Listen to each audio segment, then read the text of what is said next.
It was a scandal that shook the world of gymnastics to its core.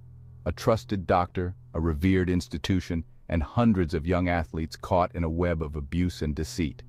The Larry Nassar scandal emerged as one of the most horrific cases of sexual abuse in sports history. It left the nation stunned and searching for answers. How could this happen? How could it go on for so long? These questions echoed through courtrooms, living rooms, and gymnasiums across America. The story of Larry Nassar is not just about one man's crimes. It's about a system that failed to protect the very athletes it was meant to nurture. For decades, Larry Nassar was seen as a miracle worker in the world of gymnastics. He treated the nation's top athletes, helping them achieve their dreams of Olympic glory.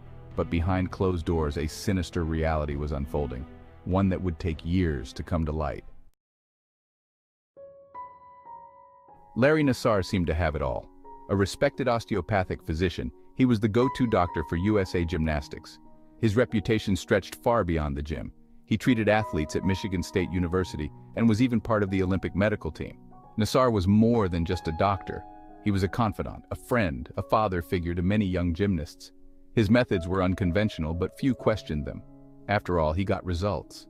Athletes praised his ability to heal their injuries and keep them competing at the highest levels. Parents trusted him with their children's care.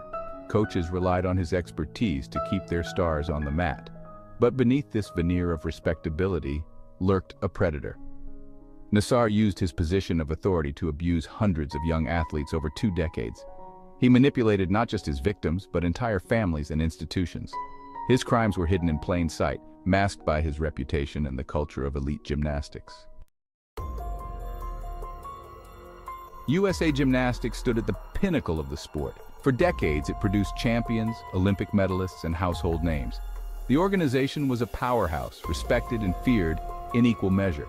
It was the gatekeeper to gymnastics glory, the path to gold medals and endorsement deals.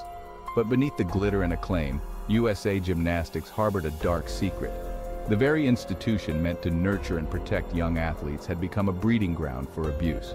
The win-at-all-costs mentality created a culture of silence and compliance. Athletes were taught to push through pain, to never question authority. This environment was perfect for a predator like Larry Nassar. He operated within a system that prioritized medals over the well-being of its athletes. Complaints were ignored or swept under the rug. The first signs of trouble were barely audible. A concerned comment here, an uneasy feeling there.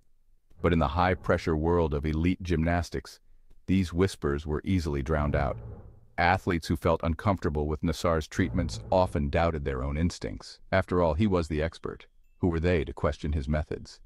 But as the years went by, the whispers grew louder. Some athletes tried to speak up, only to be dismissed or gaslighted. They were told they didn't understand medical procedures, that their discomfort was a necessary part of treatment. The power dynamics at play made it nearly impossible for young gymnasts to challenge the system. Parents, too, had their concerns. But Nassar's reputation and charisma often allayed their fears. He was skilled at manipulating not just his victims, but their families as well.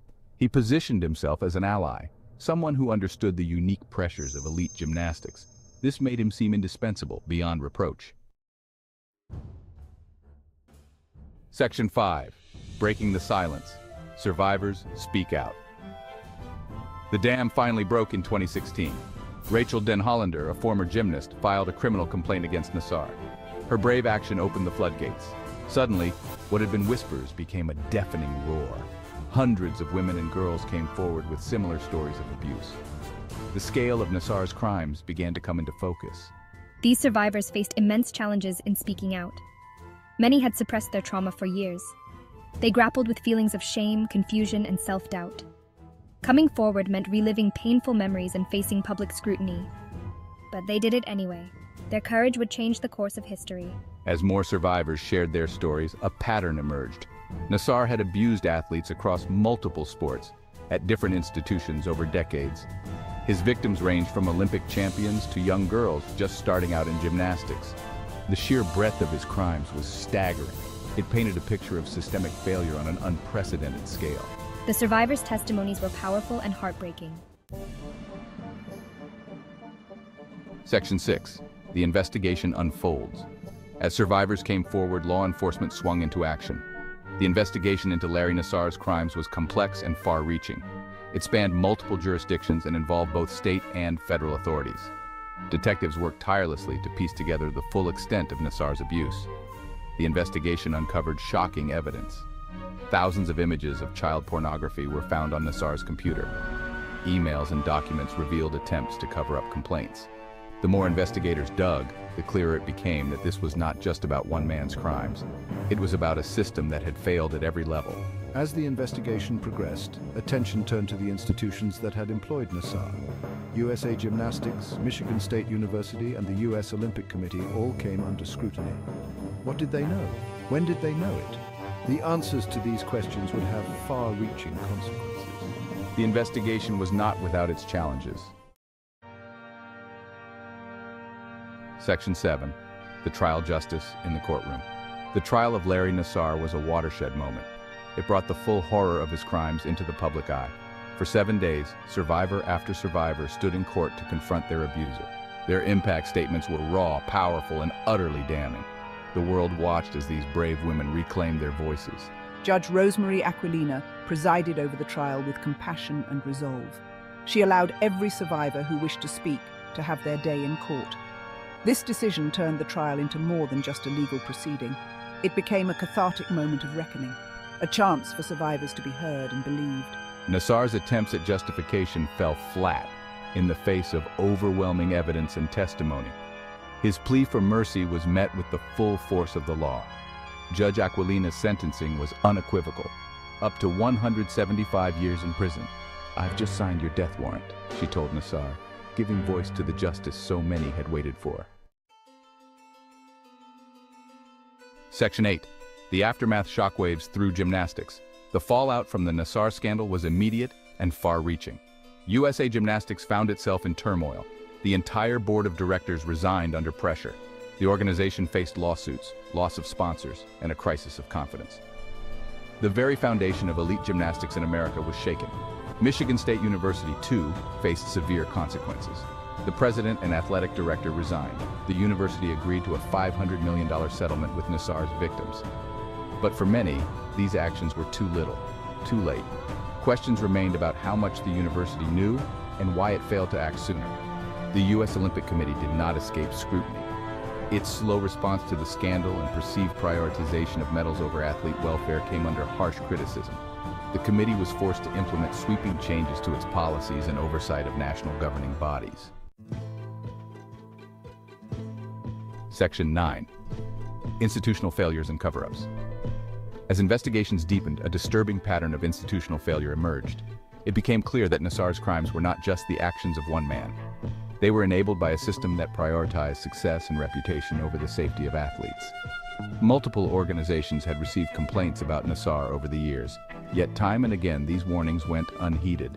USA Gymnastics in particular came under fire for its handling of abuse allegations. Reports showed that the organization had a policy of not reporting sexual abuse claims to law enforcement unless they came directly from a victim or victim's parent. This policy allowed predators like Nassar to continue abusing with impunity. Michigan State University faced similar accusations of negligence. Complaints about Nassar had been made to university staff as early as 1997. Section 10. Lessons learned. Safeguarding future athletes. The Nassar scandal forced a reckoning in the world of sports. It became clear that sweeping changes were needed to prevent such abuse from ever happening again. New policies and procedures were implemented across various sporting organizations. But would they be enough? One key lesson was the importance of independent oversight. The U.S. Center for Safe Sport was established to investigate claims of abuse in Olympic sports. This move aimed to remove conflicts of interest and ensure that complaints were taken seriously. But critics argued that the center was underfunded and overwhelmed. Another crucial change was in how athletes' voices were valued. Many organizations pledged to create cultures where athletes felt empowered to speak up. Mandatory reporting laws were strengthened. Training on recognizing and reporting abuse became standard. Section 11. A call for change. What happens next? The Larry Nassar scandal exposed deep-rooted problems in the world of sports. But exposing these issues is only the first step. The real challenge lies in creating lasting change. As we look to the future, several questions demand our attention. How can we ensure that the reforms implemented are more than just window dressing? What more needs to be done to protect young athletes? One area of focus is education. Athletes, parents, and coaches need to be better informed about what constitutes abuse and how to report it. There's a push for more comprehensive training on boundaries, consent, and athlete welfare. But education alone is not enough. There must also be accountability at every level of sports organization. The role of law enforcement and the legal system in addressing abuse in sports is another crucial area.